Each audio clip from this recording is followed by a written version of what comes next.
ಏನ್ ಮಗ ಏನಾಯ್ತು? ಹಿಂಗೆ ಮಲಗಿಬಿಟ್ಟಿರಲ್ಲ, ಏನಾಯ್ತು ನಿಮ್ಗೆ ಅದೇ? ಮಗ full tension, full family problem ಆಗ್ಬಿಟ್ಟಿದೆ. ಏನು ಮಗ ಫ್ಯಾಮಿಲಿ ಪ್ರಾಬ್ಲಮಾ? ಒಂದ್ ಕೈ ಕರೆಕ್ಟ್ ಕೊಡ್ತೀನಿ, ಒಂದ್ ಸ್ವಾಮೀಜಿ ಐತೆ ಸೂಪರ್ ಮ್ಯಾನು, ಬನ್ನಿ. ನಡಿ ಹೋಗೋಣ, ನಾನು ಬರ್ತೀನಿ, ನೋಡೋಣ. ನೋಡಿ ಇವರೇ ಸನ್ಯಾಸಿಗಳು, ಮಾತಾಡಿ. ಸ್ವಾಮಿ ಹಾಂ ಓಂ ಹಾಯ ಹಾಂ. ಸ್ವಾಮೀಜಿ ಬನ್ನಿ, ಒಳಗೆ ಬನ್ನಿ, ಒಳಗೆ ಬನ್ನಿ, ಗೊತ್ಕೊಳ್ಳಿ. ಏನು ನಿಮ್ದು ಪ್ರಾಬ್ಲಮು? ಫ್ಯಾಮಿಲಿ ಪ್ರಾಬ್ಲಮಾ?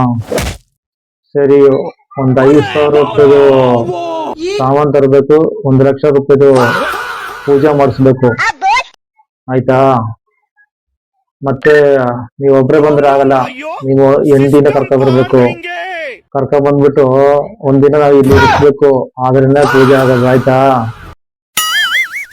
ಆಗ ನಾವು ಎಲ್ಲ ಹೇಳ್ತೀವಿ, ಸುಂಹ ಸುಂಹ ಸುಂಹ. ಮನೆಗೆ ಕರ್ಕೊಂಡ್ ಬಂದು ಮಾತ್ರ ಪೂಜೆ ಮಾಡೋದು ನೀನು?